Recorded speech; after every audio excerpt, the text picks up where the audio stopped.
minutes.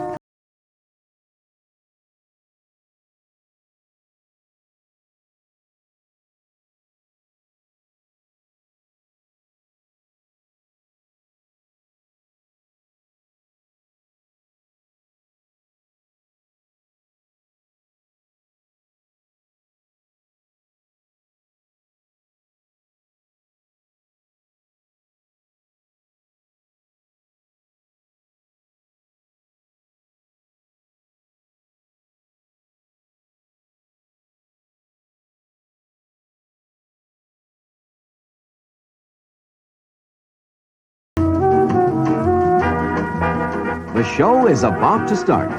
Thank you for your cooperation. Enjoy the show, and please come back and visit us again.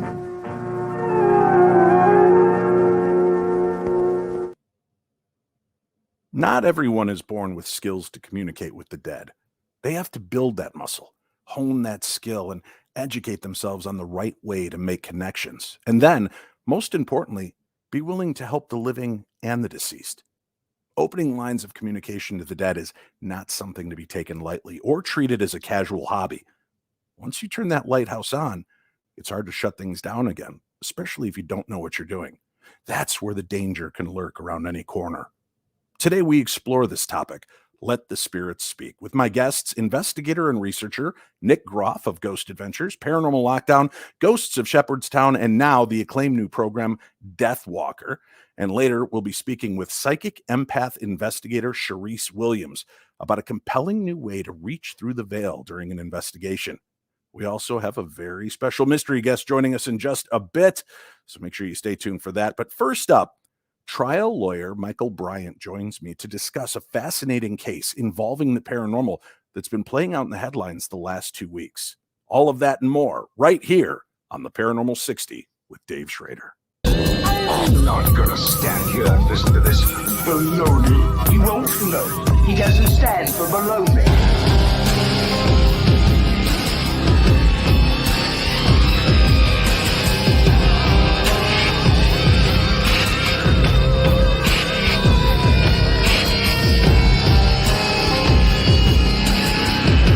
Sounds like a lot of supernatural baloney to me. Supernatural, perhaps. Baloney, perhaps not. It's time now to turn to paranormal headlines, and a strange story has played out in the news the last few weeks regarding elements of the paranormal, religious beliefs, and mental stability. Famed adult movie star Stormy Daniels has been making the news again, but not in a way many would have expected. In 2018, her then attorney, Michael Avenatti, allegedly faked her signature and cashed a very large check for the sum of $300,000, an advance on the book that she had written. Recently, during research for a case, investigators uncovered the information implicating the attorney, and Stormy Daniels became a star witness for the prosecution. What unfurled from there has been nothing short of high strangeness, as the defendant claims Ms. Daniels gave him the check and said he could have the money. That's a claim that Stormy Daniels denies. Undercut the credibility of the prosecutor's star witness in a cross-examination of more than 5 hours. Avenatti introducing a strange line of questioning into Daniels' unusual hobby, paranormal investigations. Avenatti asking Daniels, "How do you speak with the dead?" Daniels answering, "It just happens sometimes." That's the premise of the show. We had an idea to do a ghost hunting show called Spooky Babes. Let's do it. The show, her ghost hunting web series, Spooky Babes. I'm Stormy Daniels. Yes, that's Stormy Daniels. And I get asked a lot what got me into the paranormal. And I always make the joke that paranormal got into me.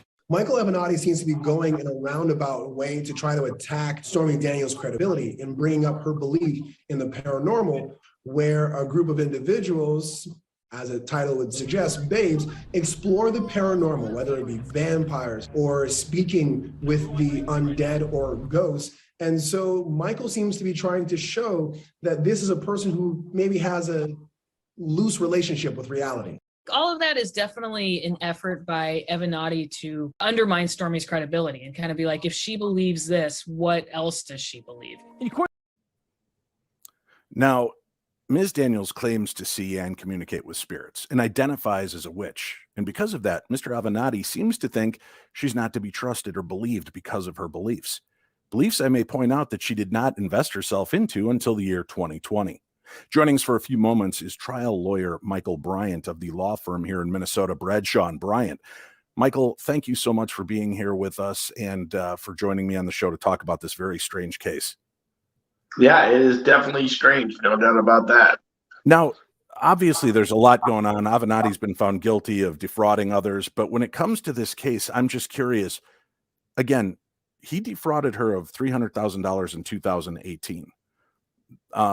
She didn't start dabbling in the paranormal and really, kind of grabbing that until 2020. How is any of what she's done in the last 2 years relevant to him taking her money in 2018? That's a big question. The judge is letting it in as an attack since she's the key witness on her credibility, but it's the oddest thing because his defense seems to be she gave me the money and she knew she was okay when she gave me the money, and so to then turn around and say, well, no, there's these issues that you have that indicate there's a problem with you, and then if you look at it and you say, well, if you think the person has a problem, then how could you take the money from them? And then on top of it, you don't even know if the jury will listen to it and go, well, what's wrong with that?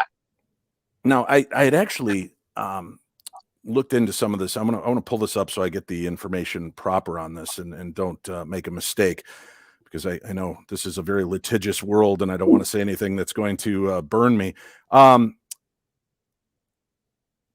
Let me see if we've got it in here. Was that part of the defense? Yes. I can't find the deal, but what was interesting to me was that her admission to being a witch was in the court documents. It wasn't something that was brought up during court, but it was in all the findings and everything. Wiccan witchcraft, that's a religious base. Why is that being allowed, and why is the judge not shutting down the line of questioning? I understand if you're trying to defraud and show that the eyewitness is unreliable, but as you touched on, if you believe she has a mental deficiency and you cash that check that she said was okay to cash, and there's no written agreement, there's no texts, there's no emails going back between you two saying this so that there's some paper trail, isn't that, in a sense, admission to defrauding somebody that he believes to be mentally deficient? It seems to be. Now, for an attorney to take money, you have to have a retainer.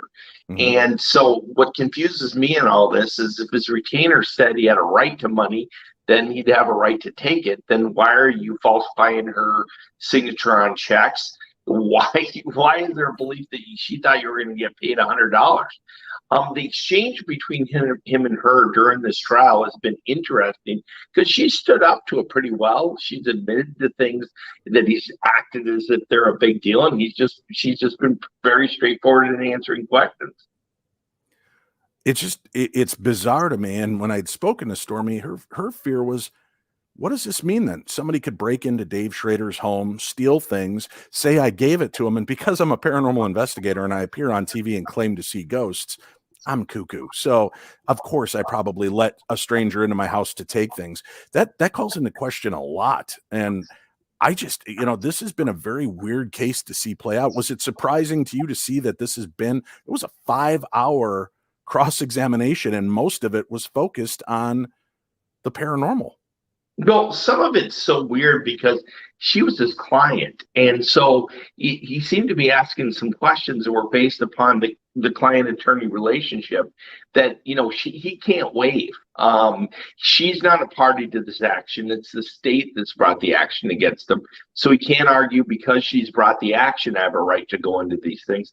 The whole idea of what he's doing representing himself, I think, puts him far more at question than her.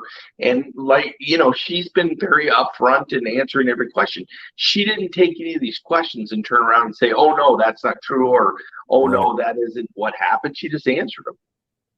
Michael, I appreciate it. For any of you in the Minnesota area, Bradshaw and Bryant, you can find more information at minnesotapersonalinjury.com. That's minnesotapersonalinjury.com. Michael, thank you for stopping by tonight. Thank you. All right, we've got joining me now a longtime friend and somebody I know many of you are excited to see join us here this evening. He made it his business to investigate strange claims of supernatural activity as part of a successful team, a duo, and now on a solo journey on the acclaimed series Death Walker with Nick Groff. Welcome to the Paranormal 60, ladies and gentlemen, Nick Groff. Hi, Nick. Hi, how's it going, buddy? Good. Hey, before we get jumping into the discussion at hand here tonight, which has nothing to do with Stormy Daniels, let me just say that you also have a new project that began last Thursday, and let's show people it is Deadtime with the Groffs. Okay, so fill us in a little bit. What is this program? And I'll show a clip in a few moments, but I'm curious as to what it is and what people can expect when they tune in. Yeah, we just released 4 episodes, so it's an all new web series. It's free to watch wherever you are in the world. Tune into our YouTube channel, Deadtime with the Groffs, and it's pretty much self-explanatory. You know, Tessa and I, we were laying in bed, and we're like, we get these videos all the time from weird, like, hey, check this out. Look at this apparition. You know, all the years we've been investigating together. Right. It's like, hey, look at this, you know, this orb in this picture, or this video of this shadow figure, or whatever. So we're like, you know, we get so many videos and so many emails. Why not just do a web series where we can review these videos and let people know if we find them legit or not real, or who knows, because we weren't there. Right. So it's kind of what it is. It's fun, it's entertaining, it's quirky. It's just us in bed, like reviewing all these like videos and stuff before we go to sleep. So I really enjoy it. You can see it now on Deadtime with the Groffs on our YouTube channel, and we have a link for that up in today's show. But let's take a quick peek at a snippet from one of the episodes. This is your week. It is. I found this crazy video, and again, it's on reincarnations, and I absolutely was fascinated with this child's story about being reincarnated into this world. A young boy, he's 10 years old. This is death of a Hollywood star. Ooh. He claims that he was this actor, this claimed to be an agent later in his life, married 5 times. Crazy, crazy story. And you kind of have to just hear it to understand the scope of what this kid is dissecting, that he would have no information on. But like, the ending is so amazing to hear, because to me, I'm already going to say it, I already think that this is legitimate. So you have to watch this. Check this out. I love these ones.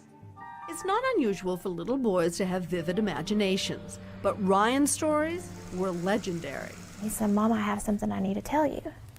I think I used to be somebody else. And he started just telling me these stories about how he had lived in Hollywood. His stories were so detailed. It just wasn't like a child that could have made it up. Ryan talked about dancing on Broadway, working for an agency, traveling the world, being married 5 times. He even said the street he lived on had the word rock in it. And it would be, my last room was grander. I want to go back to my swimming pool. But things got really strange when they picked up a book about the golden age of Hollywood. She turns to a page, and I say, that's me. That's who I was. That's me. Yeah. Deadtime with the Groffs.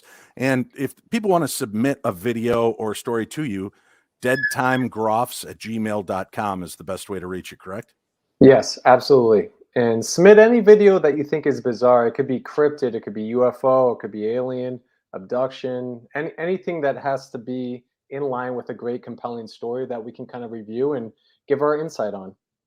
Sounds good. I already see myself in my ducky pajamas wedged Please. between you and your bride as I show you a piece of my evidence that I have. You know what's funny is we were talking about that. In the future, we will have guests coming in, like all of a sudden they'll just show up. Like maybe you pop up from under the covers. Here I am. And I have this piece of evidence I've been waiting for I'm not for falling, a long time. I'm not falling for that. I've been hot trying to boxing get again. you in the bed forever.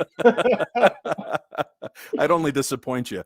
Hey, let's talk real quick. You've surrounded yourself with the paranormal and investigations now for the better part of 2 decades. Boy, does that make you feel old? I met you when you were like 11 years old and started this. But you've been doing this, and I'm wondering, how radically have the investigative techniques for you changed? Do you find that you're as involved with the equipment that you once were? Are you becoming more attuned with the locations and spirits? And are you open to allowing more of a psychic connection? I think I'm open to everything. It's radically changed, honestly, within the last 10 years. I would actually say within the last 6 years, my views on everything have drastically changed. You know, back when I first started years ago, when we met, Dave, it was like, oh, it's a ghost. I'm communicating with a ghost on my digital recorder, or I'm talking to X, Y, and Z of whatever happened there in some tragedy. And what's strange is through the years, I think multiple things are happening within the paranormal that we can't keep saying inside the box. This is exactly what it is. We have to think outside the box. And what I mean by that is, I was actually at the Washoe Club. We've been going there for over a decade. You know, I have investigated it multiple times. When I first went there, I remember hearing my voice for the first time on a digital recorder. It scared the crap out of me. It's Nick Groff. That's what I heard on the digital recorder. I'm like, oh, this is an angry spirit here, wants to attack me. Oh my gosh, I'm freaking out as a young investigator. But now I went back there in 2020. I went back. My cousin Justin and I were filming for Death Walker, and we were actually basing an episode based on a theory about time. And I had a weird experience where I walked up into the Washoe Club in the same exact spot where I remember I had captured my voice and it was being heard on the recorder. And I'm standing there, and Justin walks up a little bit after me, and I see my younger self walk into the room, visually see myself walk into the room, clear as day. I look at like my younger self listening to the recording say Nick Groff, and my present self here in 2020 is like, holy crap, what happens if all along, and I said it out loud, Nick Groff, I said that out loud. What happens if that's me in the future and I'm capturing it on the digital recorder back then? You know, so what happens if some of the paranormal that we're actually discovering or experiencing could be like slip in time, or it could be a psychic like impression or lingering energy? You know, the basis of the paranormal is you have to think outside the box. You can't always go off of pseudoscience or equipment and stuff like that. We have to evolve, our brains evolve as investigators, or just try different tactics, or just think outside the box in that perspective. So that's kind of drastically how I've been changing it up, is just looking for different understandings of what's exactly going on, you know, in some of these haunted locations people are experiencing. You bring that up, and I'll tell a slightly embarrassing, but I think interesting story nonetheless. It was one of the last events that I had done at the Queen Mary. And by this time had dropped out of doing the live events for a while to focus more on your kids and family. And there was just I think a couple of the members from Ghost Adventures were there, and members from Ghost Hunters and Paranormal State. And we just had kind of a mishmash. But I was there with my girlfriend, and I'd gone into the ballroom that we always used. Yeah. And the lights were off, and we were standing there in this room, and it's still all set up with all of our seats and everything. And we were just kind of taking in the moment of, wow, this is it. This is the last time we're doing an event on the Queen Mary. And, that led to a little kissing. And all of a sudden, at the same time, both of our heads snapped. And then we turned to the other side, and it was like we were both on a swivel, and her eyes got huge. She goes, "Did you see that?" And I'm like, "Yeah." She goes, "Tell me what you saw." I said, "I saw people standing up from the chairs and walking away." And she goes, "That's exactly what I saw." And I'm like, "We've been holding an event here all weekend, and this weekend aligns with another weekend that we were here years ago. Were we capturing and it was funny. It was like when we weren't focused on the room and we were focused on each other, is we're kissing, both of our eyes are doing this, kind of looking around the room, and we would see these things moving around. But it was almost always in the same type of directions and the same kind of motions. It was like people getting up from chairs and moving and walking around the room. And that time slip phenomena really interested me. So I remember going over to one of the pillars, and I stood with my back against this pillar, and I said, "I may not be here for another event, but I'm going to try something." And I scream at the top of my lungs standing next to this pillar. And I look at the time and the date, and I'm like, I'm going to come back here on this date, and I'm going to stand against that pillar and run on an EVP recording and see if I can pick up that psychic scream. Did I impress on this moment because of the emotions I was feeling, everything? And I've, unfortunately, the last time I was there, I was with Shane and Cindy, and we were filming an episode of the Holzer Files. So I didn't have time to do my own little experiments outside of what we were there to do. And, but I still wanted to try that.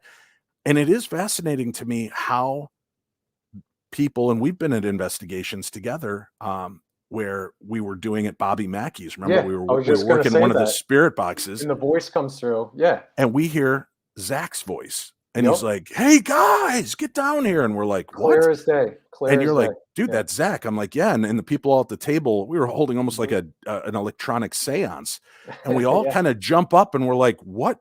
So we go running downstairs. We walk in the room.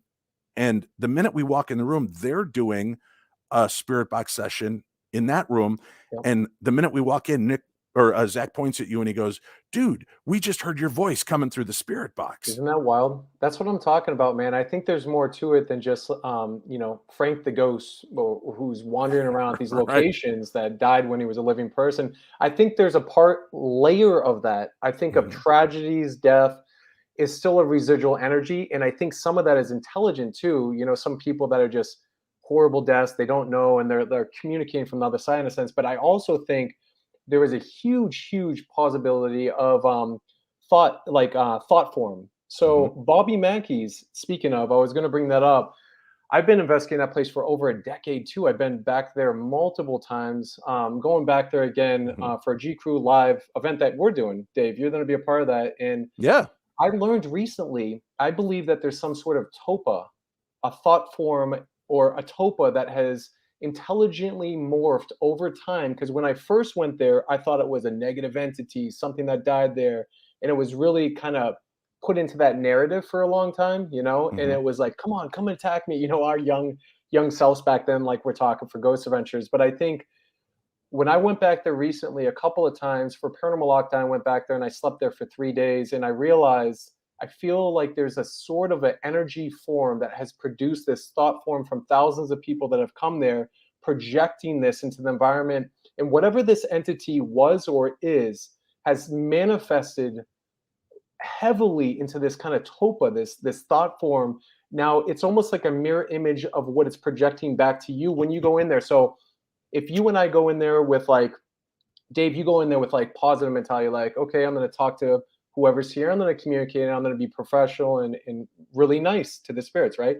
Or I go in there, I'm like, come on, come and scratch me. And I get crazy, right? And I want that. I'm like negative.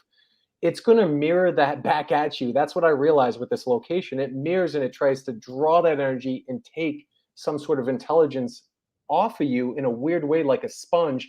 And it's manifesting, informing, and changing over time. I swear to God, Bobby Mackey's, the basement, it's changed. This entity or whatever this thing, it has changed over time. And I'm telling you, it's different from when that first time I went there. I don't think it's just me maturing and getting a little bit smarter here. I think it's actually changing into something else. So it just depends the mentality or the person or who's going in there. Some people go in there, they don't get anything. Nothing happens. It's just calm. It's chill. Some people go in there, they have the worst experience in life, will never return. Some people are fascinated. It's weird. It was funny when we went there. I always love to tell the story. It's when we first got there, again, I go in and it's this rundown country bar, right? Yeah, and honky tonk. yeah, honky tonk. And it's all dark inside. And I'm like, hey guys, I got to hit the restroom. And you're like, just go on in there. There's like a trough you can pee in. And what happened to me to happen to you? Right. So I go into the bathroom and I'm leaking in a trough. And all of a sudden the bathroom door behind me, one of the stall doors just starts banging. And I turn around, I'm like, who's screwing with me? Knock it off. And I get done and go over and push the door open. Nobody, no hand washing, no zipping up my pants. I'm just out the door. I'm like, guys. And you turned around, you're like, the door, right? The door. I'm like, yeah, dude, the bathroom door just started pounding. And it was funny because the whole time I'm in there peeing, I'm thinking, this place does not feel haunted to me at all. I don't, maybe these guys just have demons attached to them. And wherever they go, this stuff's going to happen. Yeah. Until you experience it. And then it's weird. You did mention this coming up. It is G Crew Live, August 13th, hosted by Dave Schrader. That's me and guest. Oh, Tessa Del Zappo. I could have sworn she was a Groff by now. She is a Groff. Yeah, she is. It was just easy. This came out right before. Yeah. Live music. Yeah. Bobby Mackey going to perform himself. How can people find more information about the event? Right there on our website, G Crew. If you have our Patreon page, or we posted a ton on social media, G Crew on Instagram, G Crew on Facebook, all of our information to go to the link to purchase tickets. It's on an Eventbrite ticket thing. You can reserve your seats. And watch out for our little alien friend, Mitch. He's feisty and he's crazy. He's very feisty and he's handsy. He'll probably want to ride the bull with you. That's all I'm That's all. saying. I'm down. Check this out. What do you think for a Christmas card? So here's my idea. Okay. You ready for it? Sure. Chad Lindbergh, Mhm. Johnny Hauser, Yeah. Josh Hurd, Yes. me, Yeah. and Mitch on the bull together. Christmas card. I like Right it. there. I like it. Make it happen. Shirts- and if shirts you off. want, rent a Santa costume for you, and I'll show up in full Santa gear behind you guys with a bullwhip. How about that? Yeah, that would be amazing. For more information on all of the events, go to darknessevents.com and you scroll down the page, you'll see the G Crew Live event, and you can click the banner. It'll take you in, and you can order tickets and be a part of it that way as well. Again, we'll pop that up so people can see it. The G Crew Live event, August 13th. And there's going to be ghost hunting and a lot of fun and hanging out, right? Yep, it's going to be all live. It's our first G Crew Live. We've been wanting to do it. Obviously, 2020 happened, but here we are in 2022, and we're excited for our first G Crew Live. It's going to be pack house. I'm just excited that, like, we're going to get up there with Bobby Mackey and sing. You know, this is America's honky tonk, very historical, very haunted, and it's going to be a really fun event. So I'm excited to do it with you two, Dave. It's going to be a lot of people. Who knows? Shane might show up. What? We might have a lot of people come in that are just like random guests from all over the place. I like it. Yeah. Make it happen. I'll have to give him a call sometime. I mean, we haven't chatted much because we're not on the same show anymore. But, you know, who knows? Maybe he'll show up for you. He's like that. All right. I wanted to ask you one other thing here. In communicating with spirits, how open are you to, people stray away from things like Ouija boards, but they have no problem using dowsing rods or using electronic devices to communicate. Do you feel that there's much difference between somebody using a Ouija board or a K2 meter? No, I don't. I have a different perspective and outlook on spirit boards in general, or, vice versa. If we're using a piece of equipment that's a digital recorder or K2 or whatever it is, it really doesn't make a difference. It's really comes down to a simple notion of the intent that somebody is putting out there into the environment. So like I was saying before, if we go into Bobby Mackey's, like we were talking about, and I'm going to be extremely negative and I'm putting that out there, I'm producing that energy. If I have a recorder and I'm like, getting crazy, I mean, your intent is going to be, it's like the fivefold, you're going to get that bad kind of energy back. And I think it's the same thing with the spirit board. You're just a kind of a conduit of like, here's your hand, you're this antenna for the spirits to communicate or channel through you or use you. I don't think spirit boards are a negative thing. I think it's negative because Hollywood and other, TV shows and stuff had just perceived it that way. I've used spirit boards a ton. My good friend, Robert Murch, Talking Board Historical Society, I've been in his house. I've been to Salem, Massachusetts, to the museum there where they have all the spirit boards, thousands of them, some extremely old. Some have like crazy stories attached to them, like murders and people going crazy by communicating with who knows what, and then, killing people. Like, I've seen some wild stuff, but at the end of the day, man, people are scary at times. Yeah, they are. What they can do. So I think you just have to be careful of. It's like, here's the best analogy I can give. All right. If you're living in your home and then it's your house, right? And you open your door to some stranger and you're like, yeah, come on in. I don't know you. I don't really care. Just come on in my house. And you just open the door and some person off like street that you don't even know just enters your house. It's the same idea when you go into any location with a digital recorder, a spirit board, dowsing rods, or whatever you're using. Just don't put yourself out there so heavily where you're gonna like have something energetically, sponge on you or stay lingering with you. I think it's like having any friends around. Are you gonna surround yourself with good people or bad people? Like, just in reality. So I think it falls into both hands. It just depends on how you're using stuff for communication in general. But spirit boards have dated back. We're talking 18th century and stuff like that, where it was just a form of communication. Like, Dave, if we were in the 1800s, we'd get together for some tea, crumpets, and just play the spirit board and talk to grandma. Or maybe Appletinis. Right. No, I know. They had popular music based around the Ouija board. Have you ever come into contact, before I let you go here, when you've been in a location, have you ever come across anything on like a spirit box that you believe is not a ghost, but perhaps an alien or extraterrestrial? So a lot of people don't know this. Everyone thinks I just jumped in and ghost is all I've done all my life. Actually, my biggest fascination and almost like this obsession in a sense was when I was about 13 years old. I was heavily into aliens, extraterrestrials, space, time, area. I was that weird kid unfolding the map in my bedroom in 1993. My dad walks in, he goes, "What are you doing?" I go, "I'm trying to find Area 51 on the map." That was me. So I'm huge into that stuff. So yes, I do believe that there's something conscious, this consciousness that we produce in our brains throughout our lives, which I'm more fascinated with, and where we go or how we're communicating in a sense could be to a higher form of intelligence that is not from here. So I do believe that possibly we are sometimes, I'm not saying all the time, but sometimes are communicating with some sort of intelligent being that we just don't fully can understand or comprehend. And maybe their brains or whatever they have works differently in communication, and we're picking up on some of those vibrational waves or frequencies and stuff like that.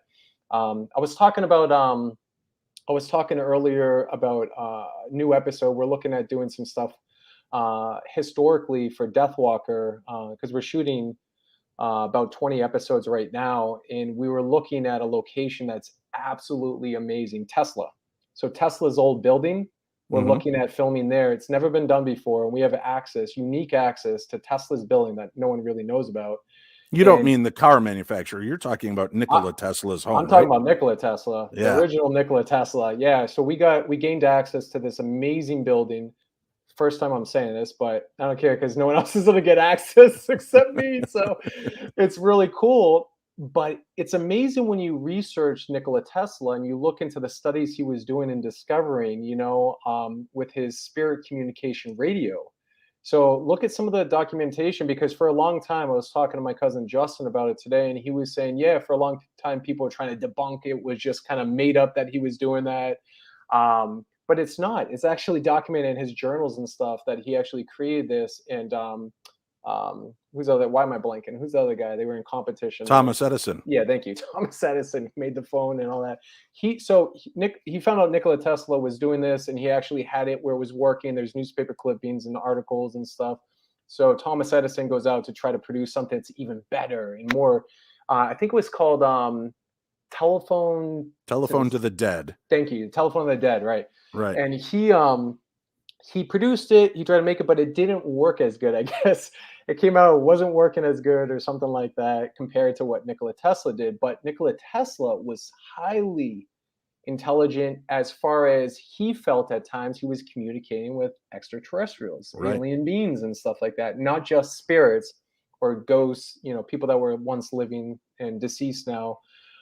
So I do think there's more to it, and you got to think outside how we perceive things or what we've been taught, right? So we think in the reality of this one dimension we're living in. But if you look at the multiple layers, and if you look at the alternate realities, like you and I, Dave, way back at Bobby Mackey's, like that's happening right now. But we're here right now. So time doesn't exist. The notion of time is created by human beings because we grow older. So what happens if alternate realities, things are happening, all this stuff is occurring simultaneously, and the realities are kind of meshed together, and sometimes we have bleed throughs and we experience these kind of phenomena and we don't understand it, and maybe you think it's a ghost from back then, but it's actually us talking to us or whatever. Or Nikola Tesla's talking to some extraterrestrial higher intelligent being, and all of a sudden he's communicating, and he's a little bit more advanced and he's thinking outside the box for his period of time when he was spacing all this stuff in, which is crazy at the time. And I just believe that there's multiple things happening, and when you get into like that type of stuff, it really opens up your mind to other possibilities of like, what are we actually communicating with? So that's what I'm excited about with Deathwalker, because I have the opportunity and I have the chance to discover things that I wouldn't particularly look at years ago, or if it was under kind of like a commission project at a network or something like that, it'd be like, no, we need to tell this narrative You can't stray off of this narrative because it doesn't make sense to us executives. Right. I can do these type of things now because we're in full control of the narrative. We can tell our story. We can say it as it is. It's back to the roots, the fundamental elements of a real paranormal investigation, to pull back layers, to try to understand the other possibilities of like more than just life and death and consciousness and energy and extraterrestrials or weird things that are happening that, you know, we just don't have the full answers Right. for yet, or try new experiments, you know, just trying different things. I'm open to all sorts of different things, as long as You it know, makes sense. It's interesting that you bring up Tesla and Edison because I shot a sizzle, a pilot, at a place called the St. Nicholas Hotel in Colorado, and had all of these paranormal inventors on hand. Frank Sumption, who created the Frank's box, this really kind of the popularized spirit box. And at one point I was doing some work with it, and it was after hours. We were just kind of chilling out, relaxing. And Frank wanted to see me work with the spirit box. And I started getting these responses and these voices. And he just had this like almost terrified look on his face. And I said, "What's wrong?" And he goes, "I've never heard it work like this." And I go, "But you created it." And he goes, "Yeah, but I talk to aliens, not ghosts." So here's one guy whose intent was to speak to aliens. I'm there trying to talk to the dead of the St. Nicholas's hospital, and I'm getting doctor and nurses' voices and patients crying out. And again, because I went in with that intent, but it blew his mind that he was hearing these things. Isn't that amazing? But it's the way he tuned in. Right, but that's an engineer though. That's somebody who's like IQ smart, who knows how to develop these things. I've talked to George Brown, who made the Geoport, the device I use, and it's funny because I asked him one time, like how does it actually work? Like, how am I getting this information? There's no way what I just heard come through in the middle of nowhere, in the bowels of the basement of a mental asylum where there's no Wi-Fi, there's no Bluetooth interception. Like, because my brain starts thinking, all right, is this programmed? Is this messing? Are they at like a computer just like, oh, Nick's on, let's hit him up with some information. But there's some documented facts that came through Geoport at a location where it actually gave specific names, where it's not matrixing. You can hear it clear as day, the names, the information. I had a historical researcher back up the claims because I didn't even know what it was saying, but I heard the name, I heard the facts based on my questions I was asking. The researcher went and did the homework and said, oh my gosh, we can't broadcast that name. That family, that mob family, is still alive, and it's connected to this person. And this actually happened here. And they started backing it up because that person went missing and stuff like that. It was really crazy. Yeah, I don't know, man. I don't know. It's interesting when you talk to engineers or electrical engineers or people that are developing these. George Brown said the same thing. I don't know. I make them. I had an experience with it, and now I want to develop it further, and they just don't fully understand how it's happening. But that just brings me back to, the idea of what we're experiencing sometimes. I think the mind and the body is the greatest part to experience, a personal experience. And I really appreciate that more so sometimes than like my Geoport or an audio device or whatever piece of equipment. I think the equipment helps validate some of the experiences you're having to say, oh, I'm not crazy and I'm not like over exaggerating my emotions right now. Like if I'm hearing the voice come through on the Geoport clear as day, and I'm having this like electrical goosebumps charge go through my body, and I psychically like hear certain things in my head at the same time, but I'm getting it to validate it. I'm like, okay, maybe there's something happening here. But then what is that though? You know what I mean? Is it somebody that's living right now, communicating out loud? And it goes back to like the simple experience that I had at Brushy Mountain Prison. Deathwalker, really quick. This story is really cool. I was in solitary confinement. Justin was filming me. It was just, it's just the two of us too, by the way, that films Deathwalker, and that's it. No camera crews, nothing, just him and I, and that's it. And we're in solitary confinement. I have my audio device and I'm talking. We have this weird stuff happen. Okay. And I'm just asking questions like, did you die here? Simple stuff, right? And then all of a sudden, what I started to realize, the voice that was coming through was familiar. Like you could hear the vocal tone and everything. So it was above like just the different frequencies and phonetic words and whatever stuff comes through. And I started to realize that this guy is communicating with me, and he's saying he needs water. He's in Wow. solitary confinement. I'll just put your brain into this Right. mentality. Darkness, solitary confinement, nothing, right? He's telling me through the audio device. This is like somebody speaking through the audio device, whoever this is. It sounds like a male. He's speaking. He's replying to me intelligently to my questions. I need water.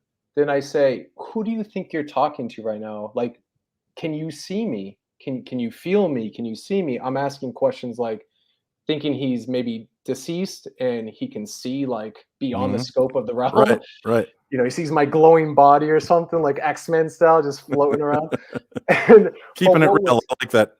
But what was crazy is he started to say, I was the ghost. So he's like, you're the ghost. And I'm like, no, I'm talking, I thought you were the ghost. So what I started to realize is he's actually a living person in solitary confinement when the prison was in operation, like the 1800s or whatever. And what I realized is if you strip all the senses away in the human body, right?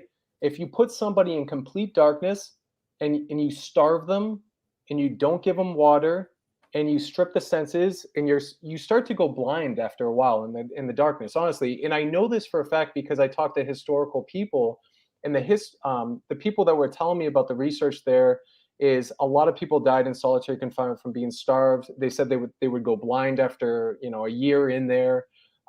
They start hallucinating. So the greatest part about this is I started to realize that what happens if the brain can be pushed to the max in that sense, where you lose your senses and you can actually tap into this other psyche or this other ability where I'm vocalizing, right? And I'm looking for it. And I don't know, I come in with this different energy that is like in tune with myself, in tune of like my psyche, my mind, my energy, whatever. And I'm producing that into the environment. And what happens if he can hear me, into the future or wherever time doesn't exist? And we're having this conversation like Nikola Tesla's device.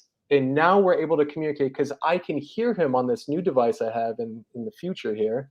And he can psychically hear like whatever he's having an experience in his realm or his time zone of having his senses stripped away. It's weird, man. That's where I start thinking, rather than the typical. It's going outside the box for communication, and that's what this show's about. Let the spirits speak.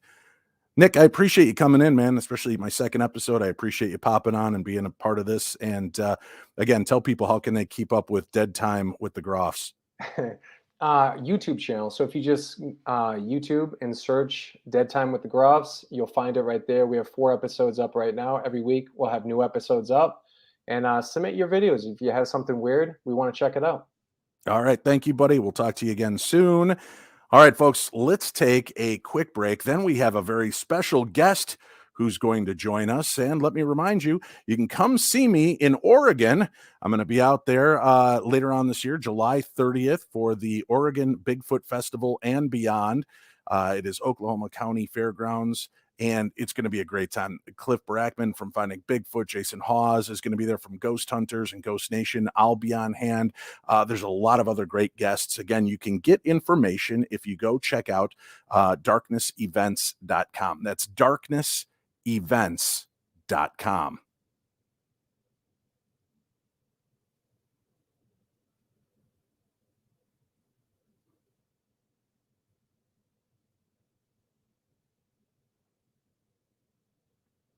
All right, welcome back to the program. Thank you for being here with us. Before we go on to our mystery guest, yes, I'm going to make you people sweat just a few more seconds to figure it out. Let's go buy the book.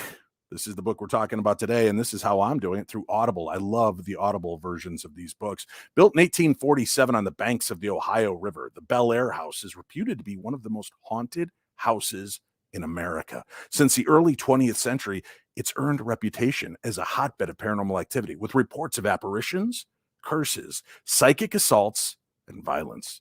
This collection of true ghost stories from the owner of the Bel Air House is a mix of lurid and heartwarming stories that both illuminate the life after death experience and convey startling messages from the other side. Check out the book Paranormal Confessions. Kristen Lee is the author. We have a link for that book on today's program guide, or you can go to paranormal60.com. That's paranormal60.com. Click on the store tab, scroll down, you'll see our Amazon storefront there. All right, we've got something cool happening now. It is another episode of Upon Further Review. This is a movie review little profile that we're doing that I'm sending friends of mine out to watch different movies, and maybe movies that I've missed in the past and horror genre, and having them report back. Last week, Night of the Lepus with Jeff Belanger. This week, we've got a special mystery guest. And before I tell you who it is, let's see if you can figure it out by just simply watching the preview. This is from 1973.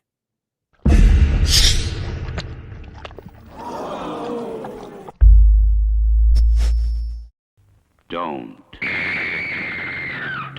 look in the basement. The makers of Last House on the Left warn you again.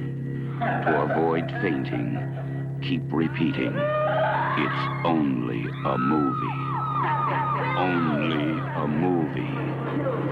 Only a movie.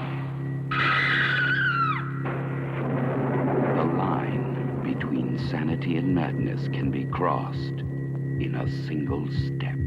And with this step, you enter the nightmare world of terror. Judge Kamen, whose iron self-control hides the urge to kill. Harriet, a mother's love, twisted into the malignant shape of evil.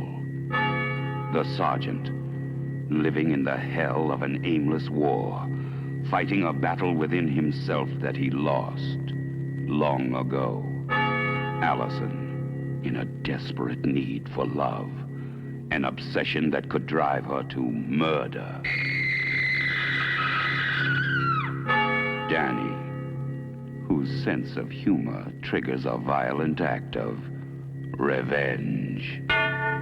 Dr. Masters, who has her own idea of the gentle art of healing. And Charlotte, who left the world of sanity and security, only to be trapped in the nightmare world of madness, a nightmare she cannot escape.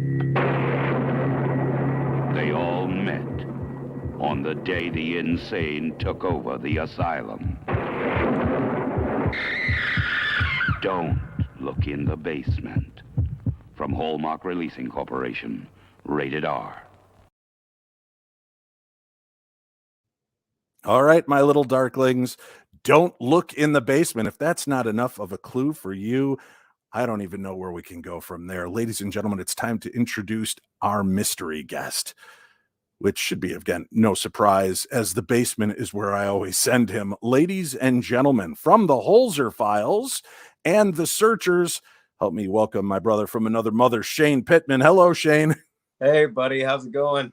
Just keep repeating to yourself, Shane, don't look in the basement. You know, I think that teaser that you just played is better than the actual movie. What? It's better than the actual movie. Shane, how can you say that? The trailer's better than because it actually doesn't look like a bad movie. This took place in 1973. And I love that Hallmark is the one that was putting this movie out and promoting it. Yeah. Looks can be deceiving. It is a very, very bad movie. Look, it's a stormy night in Georgia. I would rather go outside naked and get struck by lightning than to ever watch this movie again. I would rather go to every single basement in all of eternity that you would ever send me to now and in the future than to ever watch this movie again. Shane, it's only a movie. Just keep repeating to avoid fainting. It's only a movie. It was bad, man. When you say bad, now in your message that you sent to me prior to this, you said, this movie is bad, but I kind of liked it. So yeah. Well, it's one of those things where, you know, like a train wreck, right? Like you'll see it. You'll see it. There's nothing better than seeing a train wreck. You'll see it, you want to turn away, but you can't. It's just one of those things. So this movie was so bad that it was it still kept my attention because of how horrible it was.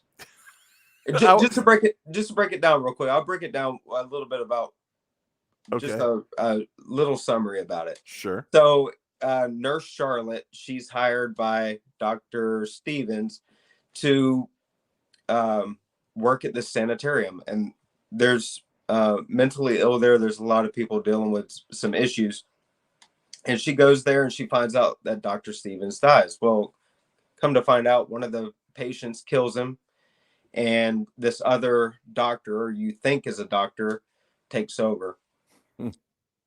Come to find out, the doctor that took over is one of the patients there. Spoiler alert, Shane. Spoiler alerts. Nobody's ever going to watch this movie, man, unless they're forced to, like you forced me to do.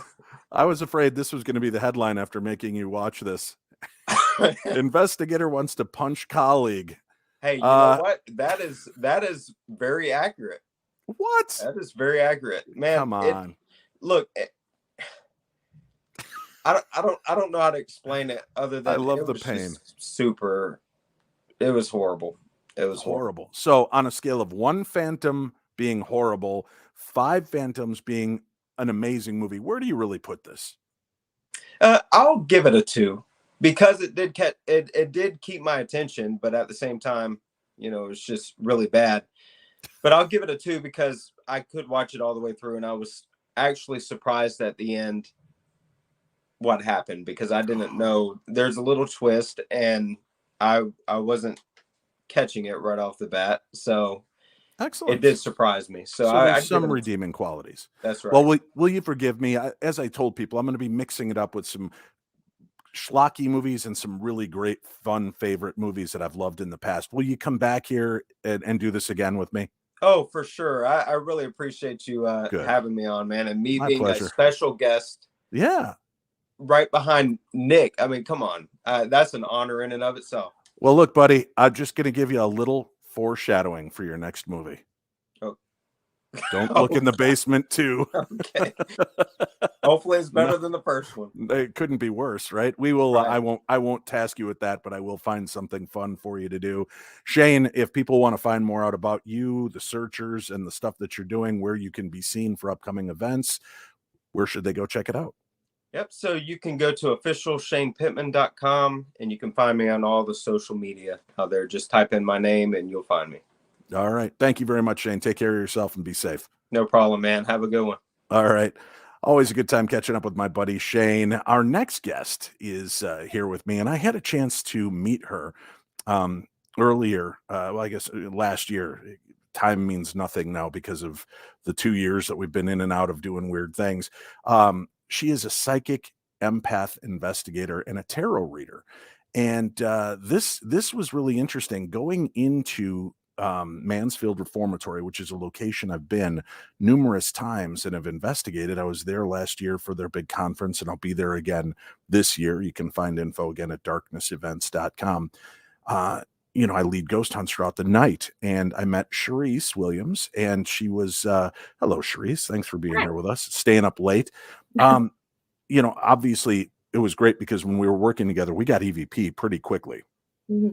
Right. But what really interested me about your techniques is that you go outside the box, as we were talking with Nick. It's not just about, you know, being on a camera and watching all your equipment and doing this, but you actually use tarot cards to communicate with the dead. And I'm confounded. I want to know more, because I've always thought, like, if you're going to do my tarot reading, I've always been handed the cards and I have to kind of shuffle them while thinking of what I want to, you know, have questioned or answered. And then I hand them back to you. You do your black magic or whatever, and then deal them out and then start to do the reading for me. But if there's nobody there with a physical form, how are you getting a response?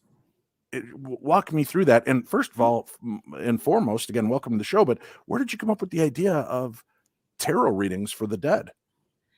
So it's actually something that I kind of recently incorporated over the last few years, and it's because I read tarot for everything. Mm-hmm. I got my first deck about 25 years ago, and so I do readings for all kinds of stuff. If I'm trying to make a decision on something, I pull a couple cards to like, oh, well, what decision should I make? And then obviously I do readings for other people.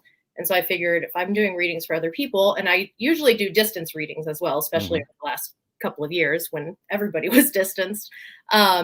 And so I'll get into that on like not needing somebody physically with me to do a reading. Right. But I thought if I can read for somebody, you know, halfway across the world, why can't I read for a spirit that I'm trying to talk to at a haunted prison? Right. And so I started incorporating it, and it's worked out great. It gives such layers of information, and I feel like you're really able to kind of tap into a more personal level with the spirits and the energies at the location. And yeah, it's been amazing. Now, is it corroborated with not only throwing the cards, but are you running EVP and filming as well and getting multiple instances of communication? Yeah, so I really love to rely on my intuition. Like, I think our intuition, and like Nick was saying, our bodies, and like really feeling the experience and interpreting it physically and intuitively is like, I feel like that gets dismissed a lot for the gadgets and everything. And I think a lot of the time when you are focusing so much on these gadgets, you're tuning out your intuition, and you're tuning out these things you could possibly be picking up on. But I do like to use those gadgets sometimes as well, because I think it's really cool when your intuition is saying something, the cards are kind of confirming that, and then you get an EVP, or, you know, the REM pod starts going off at the same time. It's just kind of adds extra layers to, you know, confirmation and to investigating. When you do that, now, again, I'm not sure how this all works, but when you are making the communication and you're connecting with the spirit in a way that you're actually able to read their tarot, what does that tell you about how to communicate with the spirit? Just because you're getting his vibe, does that mean he's going to step forward and actually communicate? And has it ever gone horribly wrong for you? Because you're kind of, you know, you wouldn't as a medium just walk up to somebody and say, hey, your mom's here, blah, blah, blah, right? So do the spirits take offense ever that you're tapping into their energy and reading that? I don't think so any more than, you know, we're trying to connect to them with this equipment. Because I think a lot of us investigators, we do try to be respectful, but ultimately we are going into these entities' spaces and being like, hey, talk to me. Like, here's this equipment, light it up. And so I think it's kind of the same thing with the cards. I'm like, hey, you know, I want to try to communicate with you. I have had instances where I just can't connect. I've done that with like living people with readings. Some people are just very shielded, guarded, and it's really hard to connect to their energy. And so I have had that happen with spirits, where we maybe are getting some responses on the equipment, and then I'm like, well, let me pull out the cards, because I don't feel like we're getting quite enough answers. And then it's like everything shuts down and I can't connect to them. Like, I'm pulling cards and nothing is making sense. And I think it's because sometimes they're just like, whoa, maybe they're like, what are you doing, devil woman? Like, I'm not talking to you, you witch. Or they're just like, whoa, this is a different level of like connecting, and I don't want to do this. So do you ever feel endangered when you start opening yourself up to that and tapping in and realizing that now it's not just you reaching out psychically, but you're with these cards and with what you're doing, you're actually kind of pulling them towards you? Do you fear attachments and possession or oppression? No, kind of, I feel like it's sort of like with the spirit board, you know, I mean, like, again, Nick was saying, it's really no different than utilizing all of the fun gadgets. You know, you're just trying to connect to a spirit. And I think no matter what you're doing, whether it's a digital voice recorder or tarot cards, you're kind of letting your guard down a little bit to kind of like tap into that energy and kind of form that connection. You know, I have had some freaky things happen, and I have brought somebody home with me unintentionally. Well, a spirit unintentionally. But I really am very, I'm very in tune with my intuition. So anytime that I have started to feel that something is getting a little too close to me, or, you know, that things might start to get a little uncomfortable, I usually shut it down and, you know, make sure that my energy is guarded. Set those boundaries. Oh, I can't hear you. Do you ever try when you're kind of connecting with somebody doing a tarot reading, and if they feel like there's a spirit with them, do you ever throw the cards for whatever spirit is there to see if maybe you could tell them which spirit is there? I have not done that. I have during readings, I've had like spirit guides come through. I've had some ancestors come through, but nothing like, oh, there's a ghost at your house. Did you know that? Like, I haven't had that happen. I have done readings as well for people who want me to read their house. Like, I had a girl, she contacted me and said, hey, I'm thinking about buying this really old house. can you do a reading on it? And she sent me just one picture of the house. And so I pulled cards and did a reading, and I was able to give her information. It was interesting. Some of the information I gave her through the cards, she was like, yeah, that's what the realtor said, was part of the history of this place. So yeah, pretty cool. If people are interested in getting a reading from you, what's the best way to reach out? My website, CheriseWilliams.com. And I'm also really active on TikTok and Instagram, CheriseWilliams.xo. All right. Very cool. Thank you for stopping in, Cherise. We'll have you back on. I know you have a book coming out, next month, right? Yes, sir. Tell us the name of the book so people can start pre-ordering it. The Witch's Guide to Ghost Hunting. Excellent. The Witch's Guide to Ghost Hunting, and we'll have you back. I know my daughter would probably really be interested in co-hosting with me on that, because she's very fascinated by witchcraft, that Wiccan atmosphere, and ghost hunting and how it ties together. So we'll have you back on when the book breaks. Thank you very much for being a part of the show with us, Cherise. It was great talking to you. Let the spirit speak. Give them room to be heard. Research, stretch yourself beyond your comfort zone of what you've learned just watching television shows. Educate yourself and be patient. The spirits, they're all around us. There are signs everywhere. The question is, do you have the fortitude to learn and train the right way before you just jump into opening yourself up? Now, there are many books on developing your gifts or skills, and there are classes. As a matter of fact, my good friend Cindy Keza teaches numerous classes on developing your skills and kind of tapping into the psychic you. You can find more information at her social media pages in Medium Cindy Keza at Twitter and on Instagram. But there are many disciplines to learning new skills, and it's never just one thing.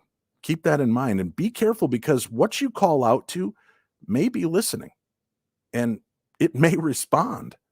So make sure you're prepared for that and that you have a plan. And it's not just about reaching out, it's about letting go and the proper way to close those sessions as well. I want to thank all of our guests tonight, attorney Michael Bryant, Nick Groff, Cherise Williams, and of course, my brother from another mother, Shane Pittman, for their guidance and insights and sharing some laughs tonight. I also want to thank you all for visiting the Paranormal 60 and allowing me along on your journey. May the darkness be a little more light with the information that we share here. Stay safe and be kind, and make sure to like this video or podcast, subscribe, and tell everyone you know about the Paranormal 60. And we'll see you again here next week.